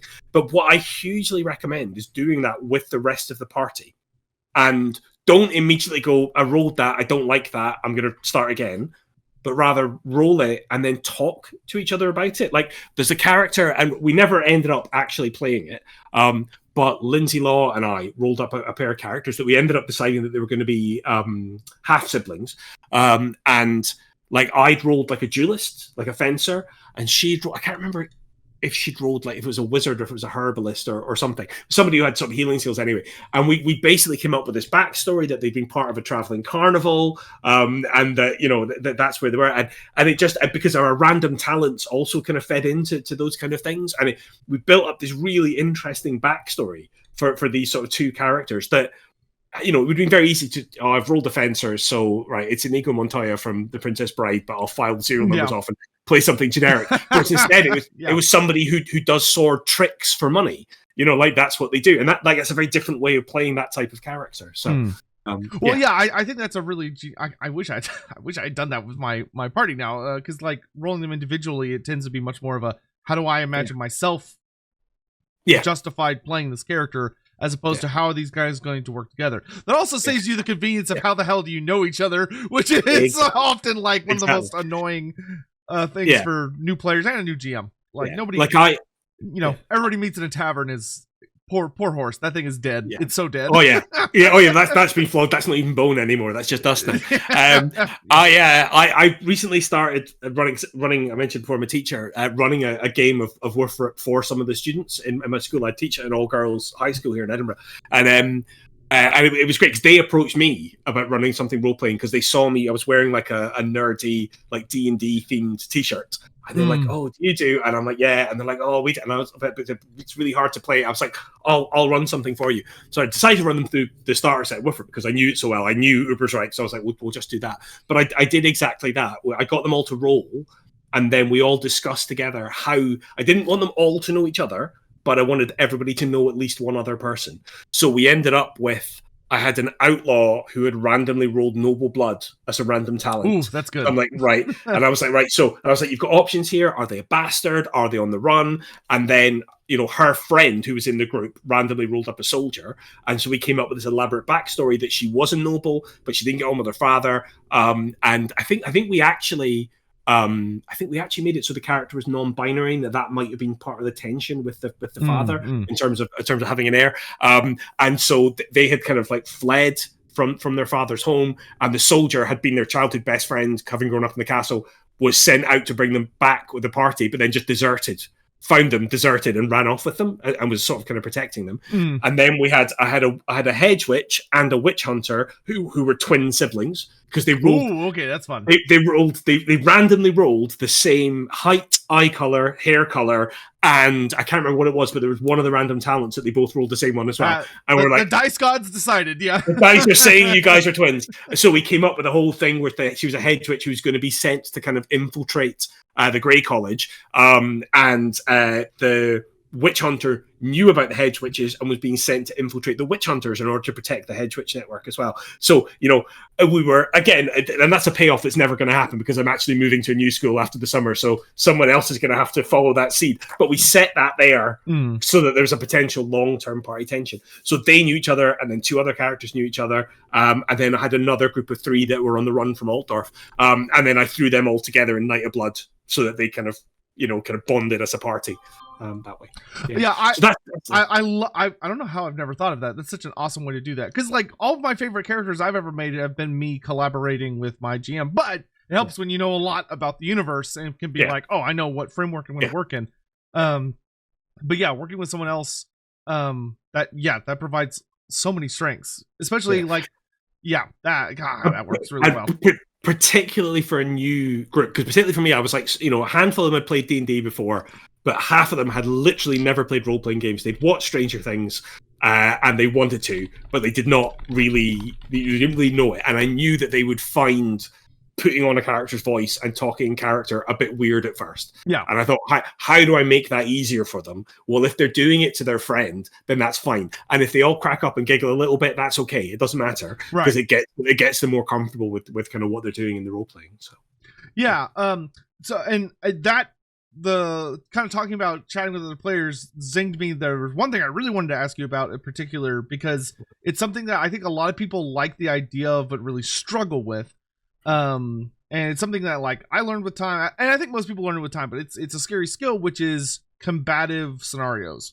So like one of the best things about watching Lawhammer is Father Leupold, especially, is that Father Leupold is, you know, he's so doggedly determined in his faith and set in it that he naturally has conflicts with other characters, because when you have a character that's very set in their ways, they're gonna conflict with fellow PCs. So you have all these like really awesome arguments between him and Alemenowith, where they're constantly clashing about certain concepts and ideas. What would you say is kind of like the player advice or player Bible when it comes to having kind of those player versus player interactions without it becoming uncomfortable, or without it being like, well, we're gonna start rolling dice and like swing at each other and stuff? Like, what would you say is kind of like your method or your thought process when you're in those kind of scenarios where you have a character who's like, no, my character would like take issue with this, but keeping it where it's like it's still a fun experience? Yeah, well, I think there's two sides to it in terms of keeping it right. So the first side is the interpersonal side, like within the actual people, the players, right? So like Lindsay and I are really good mates, right? Like we've known each other since like I was 18, she was 17, right? We've known each other for like more than half of our lives. So we know that if our characters are arguing, we are not arguing. It's our characters that are arguing. So we're okay with that. If you've got a brand new group with new players who maybe don't know each other that well, like don't immediately have them at each other's throats. Let them get to know each other. Have a bit of a laugh with them. Make sure that nobody's going to take offense at it. It's the sort of out of character risk. The in character risk is that you derail the story through stubbornness, right? Like you have to acknowledge that you are all there to tell a collaborative story. And, you know, we're really trying in Lorehammer to get that point of, you know, we will all take turns to kind of metaphorically step up and then step back from the spotlight. And, you know, you should absolutely stay true to your character, but if you stay true to your character to such a point that it derails the campaign and stops the story and stops everyone else's fun, then that was the wrong sort of decision. And there have been times when, you know, there have been points where Leopold has wanted to kind of carry on making a point, but I've sensed from Andy that it's time to move on. And I'm like, well, I'm just going to keep prolonging this argument for the sake of prolonging this argument. Yeah. Leopold, you know, we essentially you're almost kind of like, you know, fading away to the sounds of them bickering in the background and assuming that argument carried on and nothing was resolved. So that's a key thing. I mean, there have been examples where, and I'm sure I've done it, but I definitely am aware of some of my, you know, friends when we were younger in our campaigns who've done exactly been like, well, my character, you know, wouldn't go into that dungeon because blah blah blah, and we're like, the adventure hook is literally telling us to go down, you know, come on, that's where the camera's going. So exactly that's really, I wish we'd used that metaphor. I said, okay, well, you can stay here and you can literally go and sit in the kitchen on your own for 4 hours while the rest of us go down to that dungeon and have some fun. And then I'm pretty confident they would have changed their mind at that point. But the key thing is that, you know, we also talk about it out of character as well, and we're not, and that's something different that we're doing for Lawhammer, and we're not scripting them or anything. But like, so to take for example the ones you mentioned, like Leopold and Alemenowith, like they are like deeply allied together. Like they like Leopold knows that Alemenowith is the key to them potentially averting the apocalypse. He knows that without her, all is lost. So he knows that, right? And she, you know. And she like absolutely values him, probably not to quite the same extent, but does value him as well. But they do have very different perspectives on the world. They do have very different agendas on the world. She doesn't understand his faith, because how his faith manifests is not how it works with elves. She doesn't understand that. But she, as an elf, isn't necessarily, I'm putting words into her mouth here, but I don't believe is comfortable admitting to ignorance, except in certain situations where she's absolutely comfortable admitting to ignorance. And so a lot of attention has come from that. A lot of attention has come from, like, Lindsay does a very good job of thinking and communicating as Alemenowith very differently from as Lindsay, so that there is a very fixed mindset that Alemenowith is looking at things through, you know, that kind of lens, and Leopold is looking at things through that kind of lens, and there is some overlap there, but there is also a lot of real difference. And we did realize that after the most intense argument that we had like 2 or 3 weeks ago, afterwards we then realized that we actually were genuinely trying to agree with each other, but I was expressing it through Leopold's way of, his paradigm. She was expressing it through Elemental's paradigm, and it sounded like we were totally disagreeing. So we were arguing, and they were like, "We're actually trying to say the same thing." And at some point, I think either on a stream, we're either going to do a flashback of that conversation or something. We've got plans at some point when it's not as narratively pacey that we're pushing through to flesh out how Leopold and Alamenoid kind of reach Death on the Reich. Death on the Reich, because Bogenhafen is busy. Yeah. Oh yeah. It's a ticking time bomb. That's awesome. That's a lot of great advice. So I've just kind of been watching the chat casually as we've been kind of chatting and stuff, and a couple of questions come up that I do think would be interesting to kind of hear your thoughts on. So one person asked when it comes to like playing Imperial Halflings, like playing a Halfling that's been born and raised in the Empire, never been to the Moot, has a lot of human interactions. Would you have any advice for playing a Halfling who kind of has like genuine relationship with like the Empire gods versus like a more typical Halfling? Like they actually are a Sigmarite, or they've been kind of raised within those communities where they don't have Esmeralda or the regular Halfling gods. What would that kind of look like if you were giving advice for them? Yeah, I mean, I think that's interesting, because I think you still, I guess the question is where they came from, because if they're part of the Halfling clans of the Reichland, even though they're not in the Moot and haven't been to the Mootland, they're still, if they're a Havertown or if they're a Thorncobble, they're a Thorncobble. They've lived with Thorncobbles. That's what their life has been.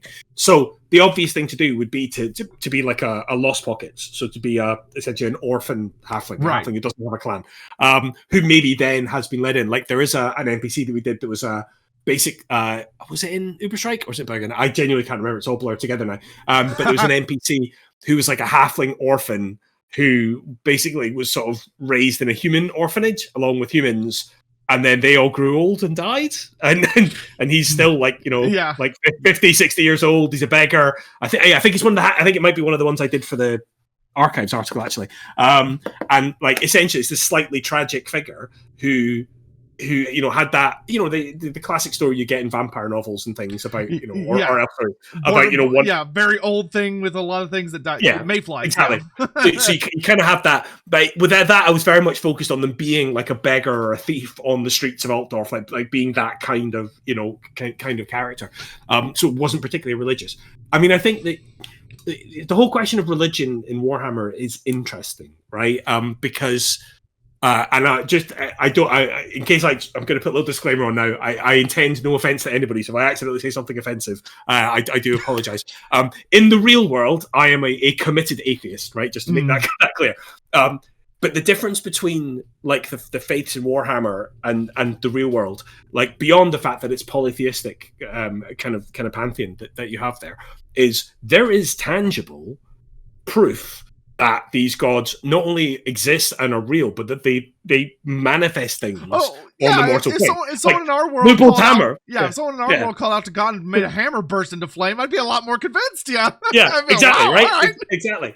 So what faith means in that world is very different from what faith means in our world, right? It's not, does Sigmar exist or not? Although there is the Sigmarine heresy, and is he a god or is he not a god? And that's that will definitely come into play later on in the Enemy Within campaign.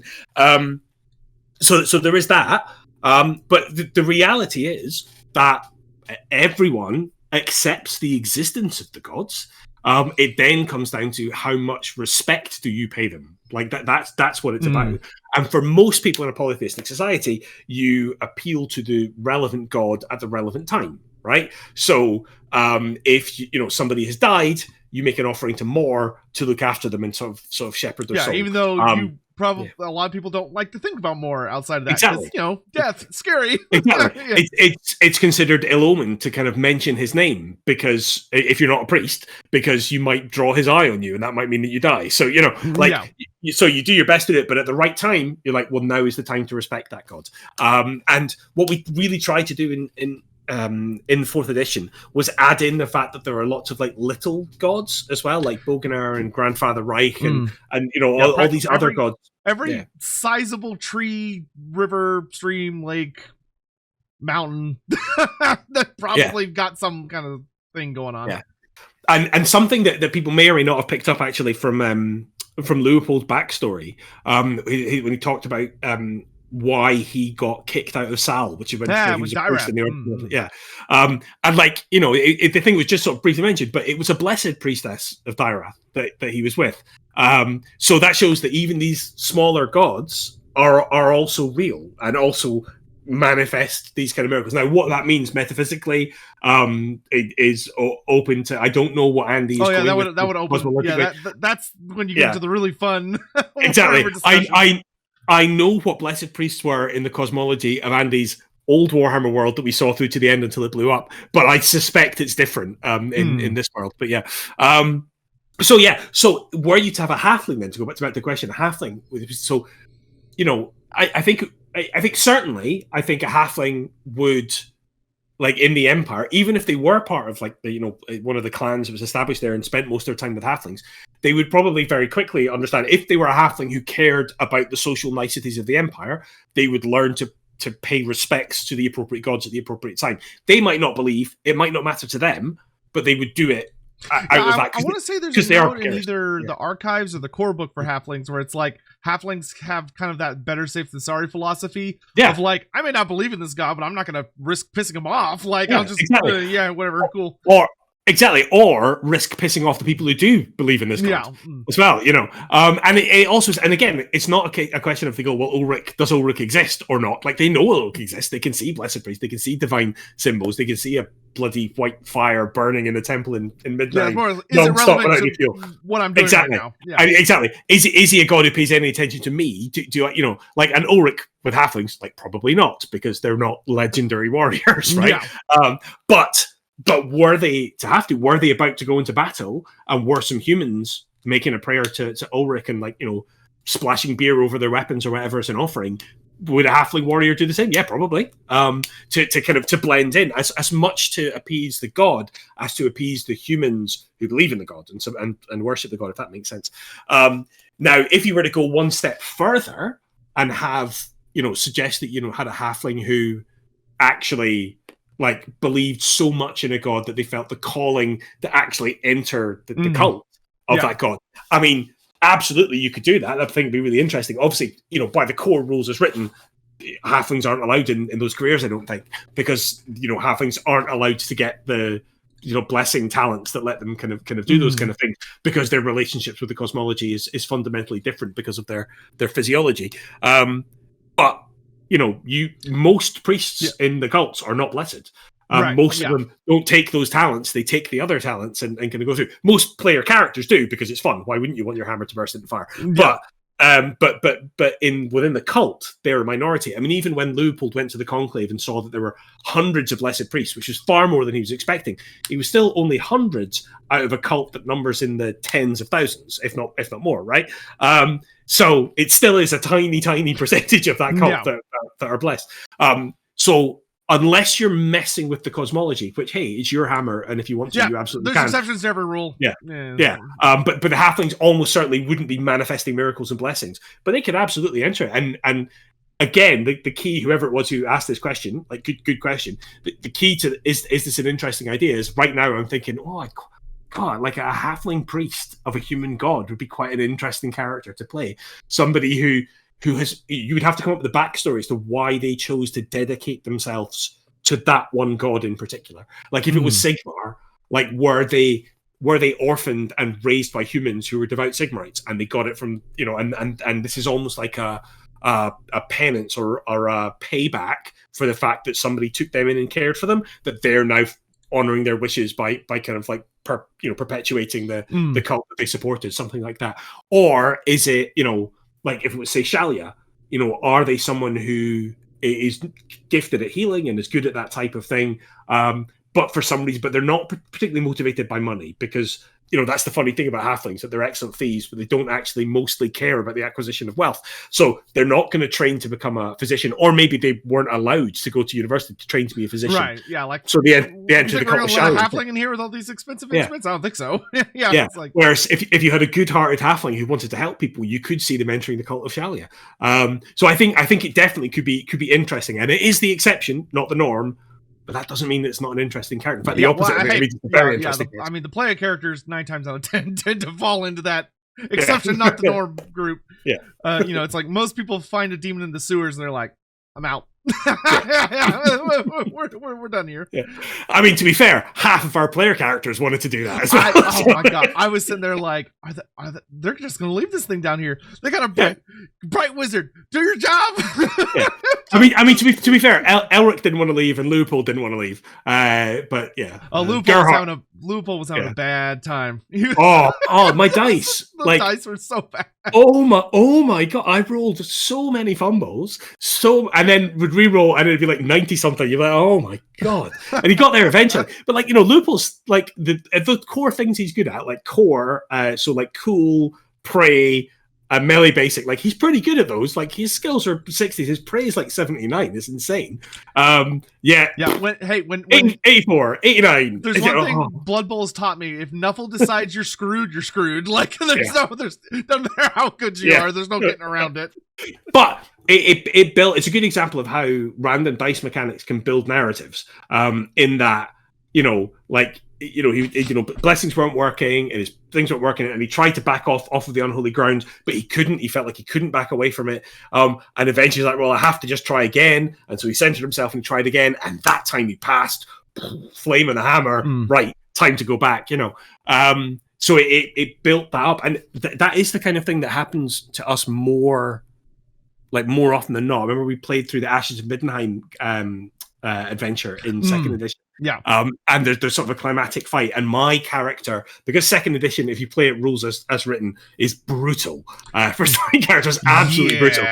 I've had some unfortunate experiences as a GM of introducing someone to the game, and was like, we're playing raw, just because I wasn't old enough yet to really understand that you should probably fudge it. I literally had an opening scene of like they're defending a small town from some beastmen raiders. Not a lot of beastmen. One of the Ungor archers just goes pew and just nails a guy, crits again. he just dies. He just gets shot through the throat with an arrow, and you're just like, that's it. Yikes.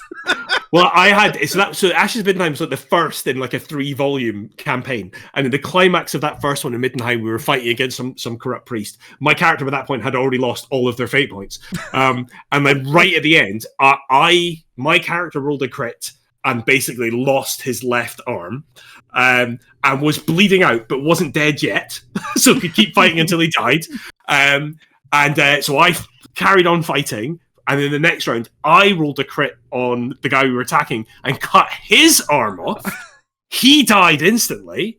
I then failed my blood loss roll at the end of that round and died at the same time. Beautiful. And you're like, and that was all done randomly. That was all random rolls, but it gave us that narrative balance that was just, Yeah.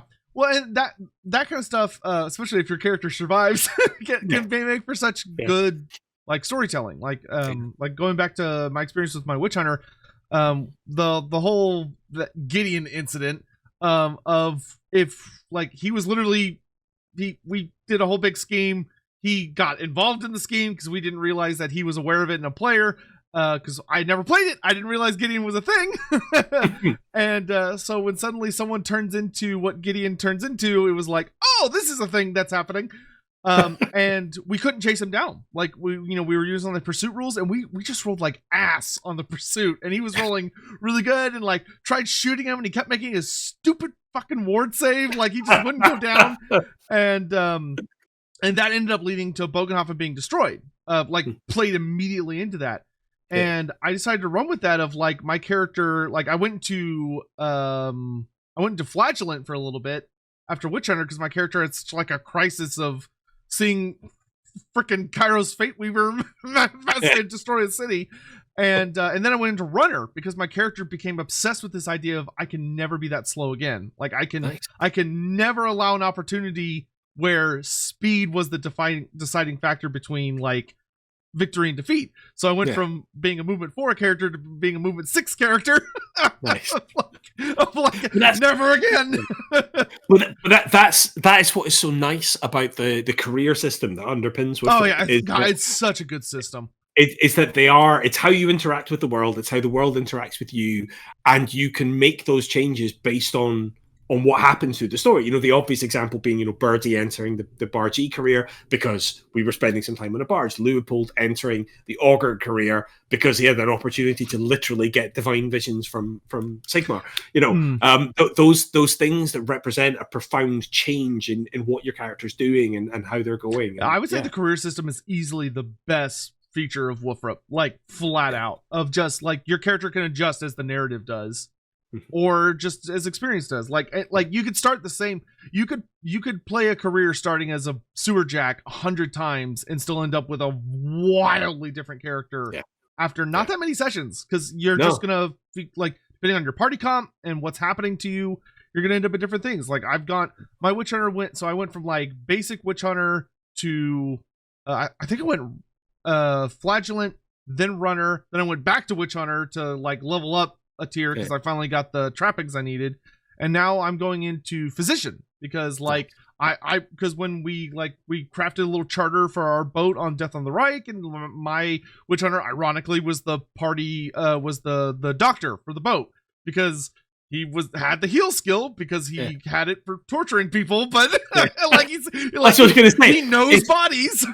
Exactly. If you've learned how to open them up and take them apart, it's not a huge leap to learn how to put them back together again. So but it's like oh well, now I'm kind of leaning more into that of like there's more situations where like our captain, who's a very big warrior Ulrican, keeps I cannot tell you, it's been at least 3 times he has gotten critically injured, and he always rolls pulled muscle for the same arm.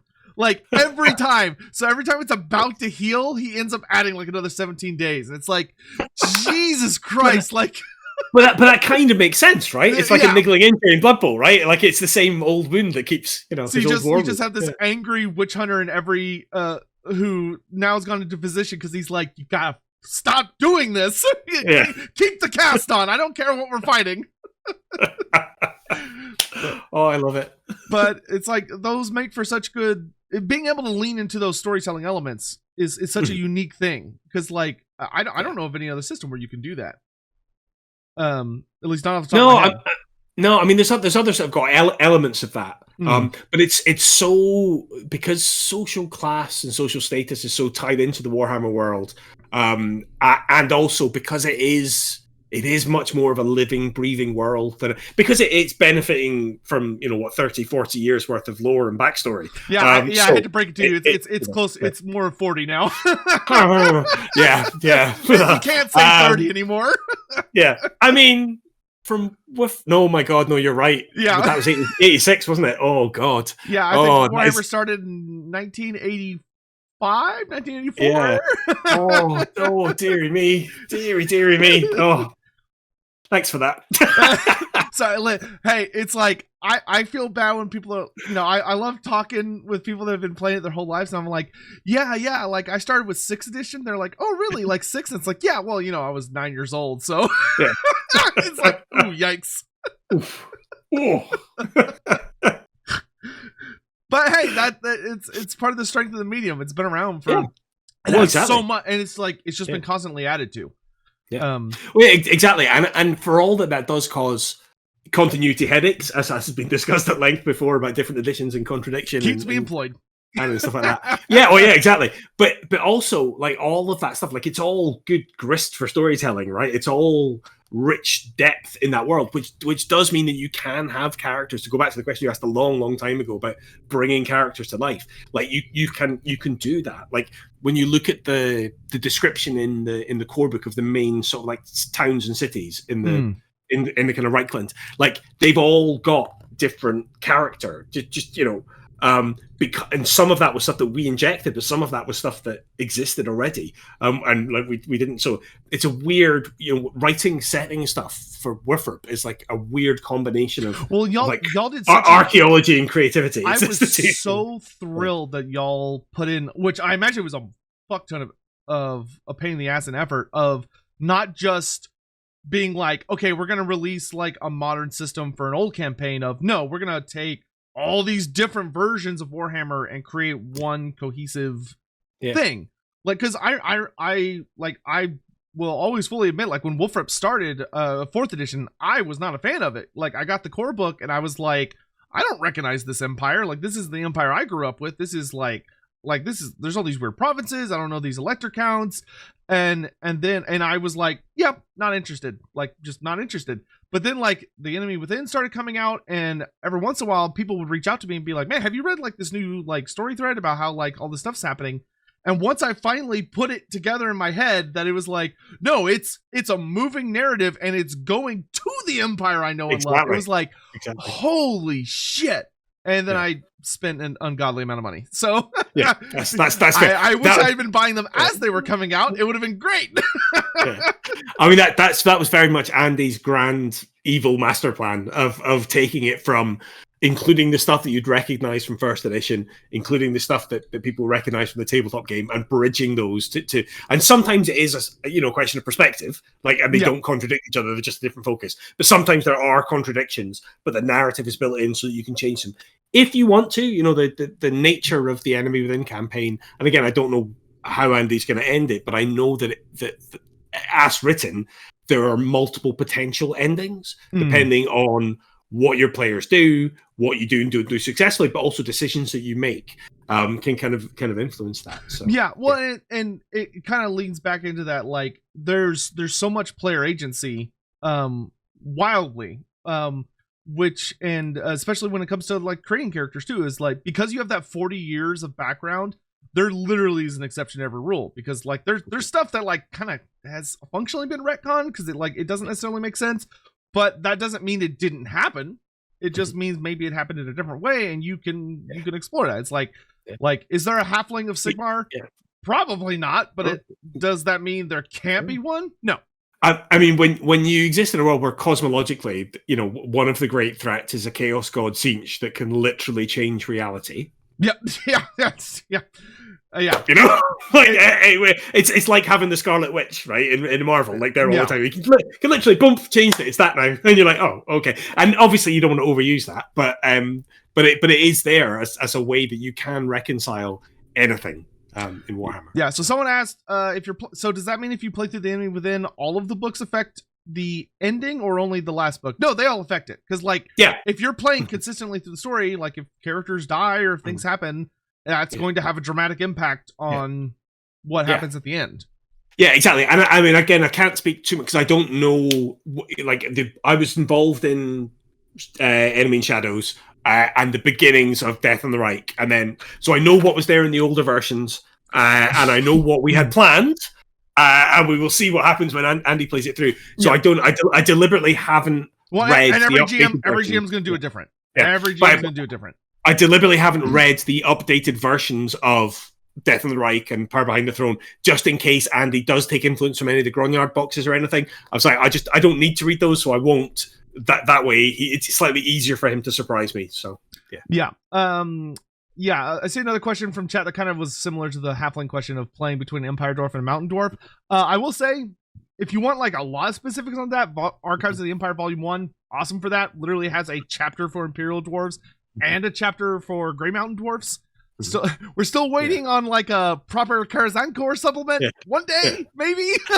But I have a thing on dwarfs, actually, so it was interesting because obviously you spoke to Lindsay a lot about dwarfs, and she spoke about the idea of them being matriarchal and sort of justifying their sort of clan structure based on her. Like, we all draw on what we know, right? So Lindsay obviously did a psychology degree, so she draws on all of her kind of experience from that. I did English literature. I did, like, books. That's what I do. And like, I had never really wanted to play a dwarf until, like, maybe a couple of years ago, and now I really, really, really want to play a dwarf because I read a novel called Birdsong by Sebastian Faulks, which is about the First World War, and it features some of the characters in it are sappers, so people who dig under the trenches to try and undermine trenches. So vast swathes of this are written kind of like underground in these confined spaces, and it's incredibly well written to the point of I like almost had a panic attack reading it at one point because it described the claustrophobia being trapped underground so well. Like, not in a, like, it wasn't full up, but it was like I could feel my heart going and my breathing restricting, and of course I didn't stop. I was like, I'm going to press on. This is incredible. It was like a real visceral reaction, and like that gave me some insight into what it would be like to kind of live underground and how everybody had to kind of work together. And then that then sparked a little synapse connection in my brain with the Expanse. I don't know if you've read or seen the Expanse, the sci-fi. I'm vaguely familiar with it, because it was pretty is quite a popular show. Yeah. Well, the show's finished. They sort of finished the show after like what the events happened in the 6th book, although there are 3 more books that kind of went on. But there's a moment in there, and I honestly can't remember if it's in the show, but I know it's in the novels, where again, one of the groups of humans that you've got living in the solar system are the Belters, who kind of live out by the asteroid belts, and they live in lower gravity. They spend a lot more time in spaceships or space stations. They don't live on a planet. And it's interesting stuff about physiologically how that's affected them, but also culturally. And there's a moment where there's like a character whose responsibility it was for like changing the air scrubbers or something, and he hadn't done that. Instead, he'd been like using cheaper ones to kind of make some extra money for himself. And then when people find out, like, that's like the ultimate betrayal, right? Because all of them rely collectively on the air that's coming through that, and by him, he's screwing everybody. Exactly. And it unlocked something for me in terms of what a clan would be like. Being in a clan would be like for dwarves living underground in the mountains, where you've got the threat of the mountain falling on top of your head, plus you've got the threat of the Skaven and the greenskins and all, spores and all of the things that are potentially dangerous there, and how like egalitarian that society would have to be. So you still have nobles and royalty and things, but they wouldn't be like human nobles and royalty who look down on other people. Different. Everyone's going to pull their weight, or we're all going to die. Exactly. and that unlocked a thing in my head, and I'm like, oh, I really want to play dwarf now. I really want to explore that kind of psychology, and it totally fits with everything Lindsay said about the matriarchal society as well. So so like kind of Grommadal, I think tying into that, a good way to explore that would be like for a regular dwarf, non-imperial dwarf. Like an imperial dwarf is going to have an understanding of human culture, human norms, all that kind of stuff. But like a regular dwarf, like humans are going to be annoying to them in a lot of ways. Of like this idea that like nobles are just these fat foppish people that don't do anything; they just collect money, instead of like where it's like we're dwarves. If you're a noble, it's because of your clan's importance. Like you're a noble because you're master brewers, or you're master miners, or you're master smiths. Like they earned that. Like sure, like there is a little bit of nepotism. But you're still expected to pull your weight. Otherwise, you'll bring shame on your clan, shame to your ancestors. And that's a horrifying thing. Exactly, and it would mean that as they walk around through imperial society, like they would see most humans as deeply dishonorable, because they have their self-interest. They have that level of they lack that commitment, and then that makes you see. And I've really played that into how Leopold views Sigmar in Lorehammer. Like, there's different aspects of Sigmar, but the big thing he believes in is unity, is bringing people together for that greater good, for that kind of collective. And so to my mind, which is what Sigmar would want. Exactly. But like Sigmar did that because Sigmar was a dwarf friend, because Sigmar understood what the dwarfs understood, that people were stronger when they all pulled together, and had to put aside self-interest in favor of kind of being a stronger whole. And it makes sense of why there is that continued relationship between the cult of Sigmar and the dwarfs, that there is a fundamental ideological, political agreement, belief that they both share. And that, again, that just made sense of a thing that always felt slightly random to me. So when you were saying that about the dwarves finding everyone dishonorable, it kind of made me just realize the dwarves would literally be the unironic version of someone being like, people wouldn't go on the internet to tell lies. Like, who would do that? Tell lies? Like, no one. Who would do that? It's like, dwarves would not do well with us. No, they would really struggle with humanity in so many ways. We also it's a on a lighter note, we had a chat once about we were talking about dwarf culture and dwarf cultures, as you'll see what that means in a second, because we were thinking about like sourdough starters, and how there are some sourdough starters that are really, really old, and they're like a family legacy that gets passed on. And we're like, can you imagine like dwarf sourdough starters that are like millennia old? And they were like, that would be a great reason for taking the Slayer oath, right? If you inadvertently destroyed or killed or lost your clan's sourdough starter that was this unbroken line of tradition going back millennia, and then you soured it, and now your clan don't have their custom strain of bread anymore, so time to shave the head and go kill a troll. honestly, even for a human, that would be nightmarish. Just losing like not even that old, but like for a dwarf, that would be. You'd struggle to avoid the slur up on that one. It'd be like I've got. It's like that. That would be the first chaos or dwarf dedicated to Tzeentch because he's like, I need you to send me back in time to before this happens so I can fix it. It's the only way. The only way. Well, that's fantastic. All right, so we are like hilariously over time. We were supposed to go for like an hour, and it's been 2 hours. So sorry. no, you're all good. You're all good. Like I don't want to monopolize your time. But yeah. So chat, if y'all got any kind of final questions to slip in, unless you've got to like go right now. No, it's okay. Yeah. But if anyone's got like a last minute question they want to slip in, this has been so awesome. There's so many like great little nuggets and all these things that I love the passion that you clearly have for it. It's like it's infectious and excellent. Like this is the best aspects of Warhammer is when people really are able to just love it for what it is. Well, that's it. I mean, I've been playing in this playground for depressingly almost 40 years. So yeah, it's. I mean, maybe it is closer to 30 for me. I think. You gotta take those wins where you can get them. In fact, I can put a date on it. Because the first White Dwarf I bought, I looked it up on the internet today to check, was issue 127, which was summer of 1990. That was the first White Dwarf that I bought, and I'd already played the older version of, I don't know if you make that, Hero Quest, which is like a board game that used Citadel miniatures. Like I played that and was into that a little bit, and then saw White Dwarf. I had a dragon on the front of it. I thought that looks cool. Bought it, and then got the White Dwarf every month for like the next 6 years or whatever. That's how they get you, man. It's like I saw a dinosaur riding a bigger dinosaur and was like, for a 9-year-old me, that was like, I didn't realize that was an option. I could have an entire race of dinosaurs.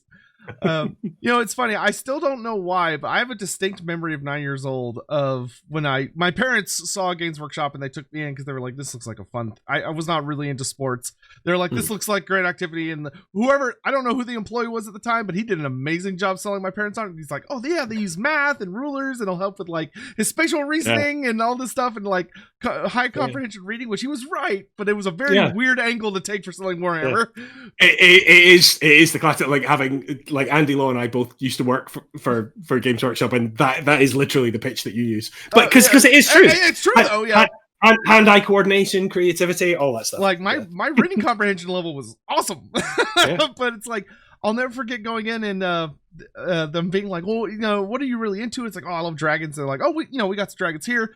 And I have no idea why, but I will never get my 9-year-old self being like, what's that on top of it? He's like, it's an elf. And it's like, ugh. And it's like, why did I not like an elf at that age? I had no context for not liking that elf. I'm still not a big fan of elves. Yeah. I did joke with Lindsay yesterday that I was going to come on here and counter all of her pro-elf propaganda.